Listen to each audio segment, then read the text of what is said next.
మన ప్రభువైన యేసుక్రీస్తు నామమున మీ అందరికి వందనాలు. సియోనులో నుండి వాక్కు, వర్డ్ ఫ్రమ్ జయోన్.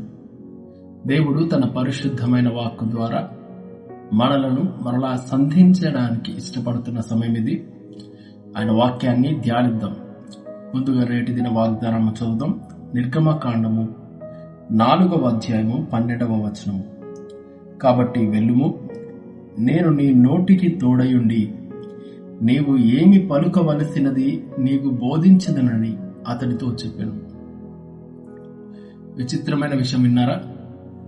దేవుడు అంటున్నాడు మోషేతో, నేను నీ నోటికి తోడయుంటా, నీవేం పలకాలో అదంతా నీకు బోధిస్తా అని చెప్తున్నాడు. నోటికి తోడై ఉండడం ఏంటి? విచిత్రమైన విషయం ఏంటంటే, మోషేను దేవుడు ఒక గొప్ప పిలుపునిచ్చి, ఒక గొప్ప పనినిచ్చి దాన్ని చేసుకొని రమ్మని, అంటే ఐగుప్తు నుండి తన ప్రజలైన ఇశ్రాయేలీయులను విడిపించుకుని రమ్మని పని ఇచ్చాడు. అయితే మోషే అంటున్నాడు, నా వల్ల కాదు ప్రభువా, నేను ఆల్రెడీ ట్రై చేసా ప్రభువా, నా వల్ల కాదు, నాకు అంత సీన్ లేదు, ఏవేవో చెప్పుకుంటూ వస్తున్నాడు. అలా చెప్పుకుంటూ వస్తున్న సమయంలో ఇక ఒకానొక టైంలో ఇలా అంటున్నాడు, ప్రభువా నేను నీకు తెలుసు కదా, ముందు నుంచి నాకు నోటి మాంద్యం, నేను అంత స్పష్టంగా పలకలేను, మాట్లాడలేను, నేను పోయి ఆ జనాలకి ఏం చెప్తా, ఆ ఫరో రాజు ముందు నేనేం మాట్లాడతా అని అంటున్నాడు. ఇప్పుడు దేవుడు అన్నాడు, నేను నీ నోటికి తోడై ఉంటా, నీవేం పలకాలో దాన్ని నీకు బోధిస్తాను అని సెలవిస్తున్నాడు. మోషే గురించి ఇక్కడ మనం అనుకుంటాం నోటి మాంద్యం. కొంతమంది అన్నారు ఆయనకు నోటి మాంద్యం అంటే బహుశా నత్తి ఉందేమో, లేదా ఇంకొకటేమో అని. అయితే కొంతమంది బైబిల్ పండితులు అభిప్రాయపడిన విషయం ఏంటంటే, మోషే దాదాపు 40 ఏళ్ళు ఐగుప్తులో లేడు, మిద్యానులోనే ఉన్నాడు. ఇప్పుడు ఐగుప్తు భాష, ఆయన దాదాపు 40 ఏళ్ళు ఒక వ్యక్తి అక్కడ లేకపోతే సడన్ గా వెళ్తే మరలా ఆ భాష వస్తుందా? మీరు ఆలోచించండి. 40 ఏళ్ళు మీరు ఒక ప్రదేశానికి దూరంగా ఉన్నారు, మరలా ఆ ప్రదేశానికి వెళ్ళినప్పుడు ఆ భాష టకటక ఆ పదాలు పలకగలుగుతామా? పైగా వెళ్ళేది ఎవరి ముందుకు? రాజు ముందుకు వెళ్ళి చెప్పమన్న విషయాన్ని అనర్గళంగా మాట్లాడాలి. అందుకే ఇంగ్లీష్లో అన్నారు, ఐఎమ్ నాట్ ఎలోక్వెంట్, అంటే నేను స్పష్టంగా వాక్చాతుర్యంతో బోధించలేను లేదా చెప్పలేను అని అంటున్నాడు. సో ఇది ఎవరు ఎలా అభిప్రాయపడినా, ఒకవేళ నోటి మాంద్యమైనా, ఈయన భాష మర్చిపోయినందుకు లేదా భాష అంతా స్పష్టంగా పలకలేకపోయినా, ఏదేమైనా ఏమంటున్నాడంటే నాకు ఈ బలహీనత ఉంది.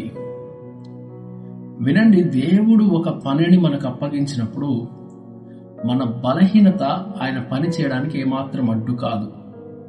మనం అనేక మార్లు మన బలహీనతను చూసి నేను చేయలేనులయ్యా, నాకు ఈ బలహీనత ఉంది అని చెప్తూ ఉంటాం. ప్రభు అంటున్నాడు, ఆ బలహీనతకు నేను తోడై ఉంటా. ఒక స్త్రీ గురించి మనం వింటూ ఉంటాం తరచుగా. ఆమె తన చేతులు కాళ్ళు పోతే ప్రభు కోసం నేను వాడబడాలి అనే తపన తనలో ఉంది. ఏం చేయాలి అని అనుకుంటే ఆమె మంచి పెయింటింగ్స్ వేసింది, విస్తారంగా ఆ పెయింటింగ్స్ అమ్ముడుపోయాయి, ఆ డబ్బుతో సువార్త చేసింది. ఎందుకలా అంత గొప్పగా ఎందుకు పోయాయంటే, ఆమె తనకున్న నోటిని వాడుకొని పెయింటింగ్ వేసేసరికి ఆ నోటితో వేసిన పెయింటింగ్స్ మరీ ఎక్కువ సొమ్ముకు అది సేల్ అయిపోయాయి. దాన్ని ఎంతగానో సువార్తకు ఆమె వినియోగించింది. తన బలహీనత దేవుని పనికి అడ్డు కాలేదు, కానీ దేవుని పనికి అది ప్లస్ అయిపోయింది. మనకు తెలుసు కదా, నిక్ మ్యూజిక్ అని ఒక ఆయన ఉన్నాడు, చేతులు కాళ్ళుండవు ఆయనకు. ఆయన బలహీనత దేవుని పనికి అడ్డు రాలేదు.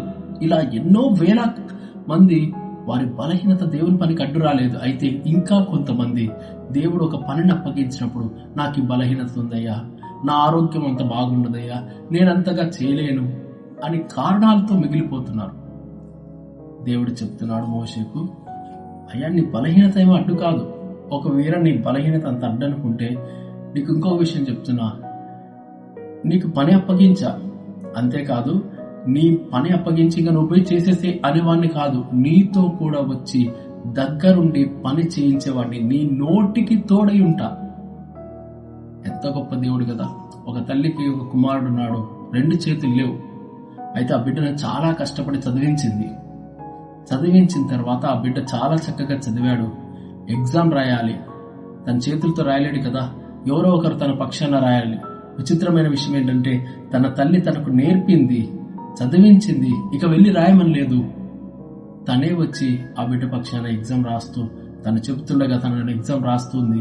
ఆయా సమయంలో మర్చిపోయినప్పుడు తనని ఇది కాదు అన్నప్పుడు వెంటనే వాడు గుర్తు చేసుకుంటూ ఆ పనిని చక్కగా చేయడానికి తల్లి చివరి వరకు తోడ్పడింది. మన దేవుడు అంతకంటే గొప్పవాడు.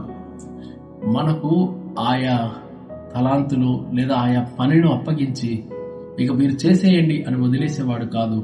మనకు తోడుగా వచ్చి దానిని తుదముట్టించేంత వరకు మనతో కూడా ఉండేవాడు. మోషేకి ఇస్తున్న మాట ఇదే, అయ్యా నువ్వు పలకాల్సిందేంటో నీకు బోధిస్తా, నీ నోటికి తోడై ఉంటా, నువ్వు ఏం చెప్పాలో కూడా నేను చెప్తానయ్యా. అంతేకాదు చాలాసార్లు మనకు దేవుడు అన్నాడు కదా, కొంతమందికి చెప్పాలి, ఒక వ్యక్తిని వెళ్ళి బలపరచాలి, ఒక వ్యక్తిని వెళ్ళి దేవుని విషయమే ఒప్పించాలంటే భయం.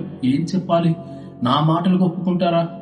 అయితే దేవుడు అంటున్నాడు, నువ్వు భయపడాల్సిన అవసరం లేదు, ఆ సమయంలోనే నీకు అనుగ్రహింపబడుతుంది. నువ్వు చేయాల్సిందల్లా, దేవుడు నాకు ఒక పని అప్పగించాడు, నేను వెళుతాను, నేను నోరు తెరుస్తాను అని తీర్మానించుకోవడమే.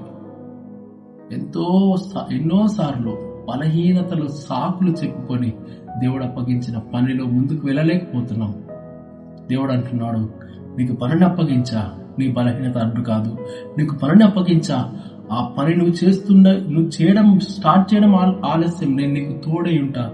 నీకు పనిని అప్పగించా, నీ పని ముగించున్నంత వరకు నేను నీకు సహాయం చేస్తూ, నీకు బోధిస్తూ, నీకు నేర్పిస్తూ ఆ పనిని నీతో కూడా ముగింప చేస్తా అని దేవుడు వాగ్దానం ఇస్తున్నాడు. గొప్ప వాగ్దానం.